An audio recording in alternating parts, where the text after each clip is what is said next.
India is a big big market भाई। आप देख रहे हैं 500-600 मिलियन की मिडिल क्लास हो गई है। It's billions of dollars. आपको याद है कि कश्मीर के दौरान जब वो कश्मीर पे लॉकडाउन वगैरह हुआ था, उसमें दुनिया ने कितना क्रिटिसाइज किया था इंडिया को। लेकिन आपने देखा सऊदी अरेबिया से कोई क्रिटिसिज्म नहीं आया, इसराइल से कोई क्रिटिसिज्म नहीं आया। सऊदी अरेबिया ने मेरे ख्याल से कुछ 500 बिलियन डॉलर्स कुछ आउटले किया है इन्वेस्टमेंट्स इंडिया में। और अगर वो इन्वेस्टमेंट सऊदी अरेबिया के इंडिया में हो जाते हैं तो और भी कम इंडिया की क्रिटिसिज्म होगी मिडिल ईस्ट में, और इंडिया का इन्फ्लुएंस मिडिल ईस्ट में बढ़ जाएगा। क्योंकि यूं सोचिए कि आप अगर मेरे घर में 500 बिलियन डॉलर इन्वेस्ट करते हैं तो सोचिए मेरा इन्फ्लुएंस आप पे कितना बढ़ जाएगा, राइट। तो ये अब इंडिया का जो डायस्पोरा है अब अमेरिका में छा गया है, काफी उसका इन्फ्लुएंस होते जा रहा है, बढ़ते जा रहा है।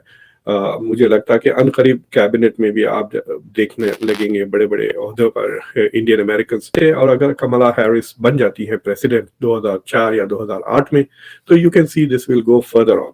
दूसरी चीज क्वाड की बात, मिडिल ईस्ट का जहां तक सवाल है, इन्फ्लुएंस बढ़ रहा है। दूसरा, इंडियन डायस्पोरा भी काफी इन्फ्लुएंशियल हो गई है मिडिल ईस्ट में। यूनाइटेड अरब एमिरेट्स में अगर आप दुबई में जाएंगे तो देखेंगे कि इंडियन मतलब उनकी इकोनॉमी, सबसे अमीर कम्युनिटी दुबई में इंडियंस की है, बिजनेसेस वाइज और अदरवाइज मैनेजमेंट में भी। तो इंडिया का इन्फ्लुएंस बढ़ते जा रहा है। और मुस्लिम मुल्क के आजकल ये जो इस्लामिक सॉलिडारिटी की बातें करते हैं ना, ये बहुत कमजोर हो गई है। मिसाल के तौर पे उइगर के मसले को लेकर चाइना के सपोर्ट में मुस्लिम मुल्कों ने ज्यादा सपोर्ट दिया चाइना को यूएन में बनिस्बते क्रिटिसिज्म के। आपके मुल्क में तो नजर भी नहीं आता उइगर के ऊपर, जिसमें लाइक पाकिस्तान का लाइक इंटरनेट ब्लॉक हुआ हुआ है, ऐसा लगता कि उइगर का कोई मसला ही नहीं है। मुझे नहीं पता कैसे Imran Khan, I don't know what's going on there, I have not been informed. तो इस तरह तो साफ नजर आ जाता है कि मुल्कों की जो इकोनॉमिक और सिक्योरिटी इंटरेस्ट है वो इस्लामिक सॉलिडारिटी से बहुत मजबूत है। तो जहां तक के मिडिल ईस्टर्न मुल्कों का है, इंडिया के साथ it is but natural. India is rapidly अभी 5वीं या 6ठी बड़ी इकोनॉमी है दुनिया की, और चंद करीब it will become the 3rd biggest economy है। आप उससे परे भी रह नहीं सकते। तो that is why I think India का इन्फ्लुएंस बढ़ते जाएगा। और जैसा जैसे अमेरिका थोड़ा सा वैक्यूम क्रिएट कर रहा है मिडिल ईस्ट में बाय बिकमिंग लेस एंगेज्ड, मुझे लगता है कि दूसरे मिड लेवल पावर्स को अपॉर्चुनिटी मिलेगी। तो आप मिडिल ईस्ट में ना सिर्फ इंडिया बल्कि चाइना और रशिया का भी रोल बढ़ते हुए देखेंगे। बिल्कुल ठीक कह रहे हैं आप कि ये जो इंडिया की जो प्रेजेंस है आइंदा आने वाले दिनों में अमेरिका के अंदर, वो जो एक कल्चरल एक्सेप्टेंस है वो बेसिकली बढ़ती जा रही है। अच्छा, एक डॉक्टर साहब आपसे सवाल ये करना चाहता हूँ कि पिछले कुछ अरसे से हमें ये पता चला है कि अमेरिका जो है वो दूसरे ममालिक को पहले ह्यूमन राइट्स पे लेक्चर देता था, अब नहीं दे सकता। इस हवाले से इंडिया पे भी देखा गया है कि फॉर एग्जांपल इंडियन गवर्नमेंट ने ये कहा कि जी अगर यूएस स्टेट डिपार्टमेंट हमें एक कंट्री ऑफ पर्टिकुलर कंसर्न पर डालेगा रिलीजियस फ्रीडम पे, तो हम उन लोगों को पाक इंडिया का वीजा ही नहीं देंगे।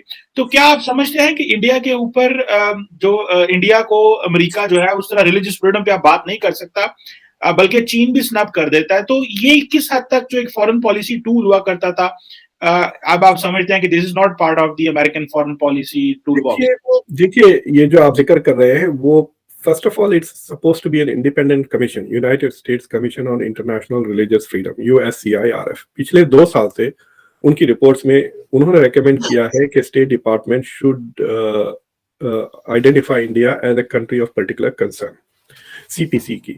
तो उस तो इंडिया के पास से तो काफी क्रिटिसिज्म आया। दो चीजें हो चुकी है। एक कि it is not a very influential tool. मतलब आपको पता है कई साल से Pakistan is listed as a CPC country, Saudi yes. Arabia is also listed, China is also listed. कुछ असर तो नहीं हो रहा है उनके पॉलिसीज वगैरह में। जिन पॉलिसीज के वजह से सीपीसी का उन पे कैटेगराइजेशन लगाया गया वो नहीं बदले। तो basically white house can simply ignore that. तो अगर इंडिया का सीपीसी भी लग जाता है तो it is not going to have any impact on India या अमेरिका इंडियन रिलेशंस। ये और बात है, इंडिया के थोड़ा बहुत इमेज डेंट हो जाएगा। और एक अगर आपने 2020 की रिपोर्ट देखी है तो उसमें एक डिसेंटिंग जो पर्सन है उन्होंने लिखा था कि भाई इंडिया एक डेमोक्रेसी है, इंडिया को नॉर्थ कोरिया और चाइना और सऊदी अरेबिया के साथ इंक्लूड करना इज अनफेयर। अभी भी इंडिया में मुस्लिम पार्टीज है, मुस्लिम इलेक्शंस जीतते भी हैं, लड़ते भी हैं, वोट भी डालते हैं। There is no comparison between these two countries. लेकिन ये जो ह्यूमन राइट्स वगैरह की जो डिमांड है सिविल सोसाइटी से, सेनेटर्स वगैरह से, तो अमेरिका में क्या है, क्योंकि अमेरिका एक डेमोक्रेसी है, इसमें कई डिफरेंट व्यूज है, पॉइंट्स ऑफ व्यू है, तो उन सबको गवर्नमेंट अकोमोडेट करने की कोशिश करती है। जहाँ पे नेशनल सिक्योरिटी के इंटरेस्ट आ जाते हैं वहाँ पे वेवर्स। मिसाल मैं आपको और एक देता हूँ जिस पे शायद आप बात करना भी चाहेंगे। दोनों तुर्की और इंडिया दोनों ने पिछले 3-4 साल में रशिया के S-400 एयर डिफेंस सिस्टम्स खरीदे हैं। According to the law, America में आजकल एक लॉ पास किया गया है जिसके तहत अगर रशिया से मिलिट्री एड खरीदते हैं आप हथियार, तो आपके ऊपर सैंक्शंस लग सकते हैं because you are in a way supporting Russia's military industry. तो टर्की पे तो सैंक्शंस लग गए। हालांकि टर्की एक नेटो एलाई है, अमेरिका का इतना पुराना दोस्त है। टर्की में अमेरिका के जो यूरोप में जो अमेरिका के न्यूक्लियर वेपन स्टेशन है वो तुर्की में है। उसके बावजूद तुर्की पे सैंक्शंस लगे। इंडिया ने भी वही हरकत की 2018 में। टर्की ने $2.5 बिलियन के हथियार खरीदे रशिया से, इंडिया ने $5.5 बिलियन के S-400 खरीदे जो अभी डिलीवर हो गए। इंडिया के ऊपर अभी तक सैंक्शंस वगैरह उस पर नहीं लगे, so clearly national security weavers आते रहेंगे।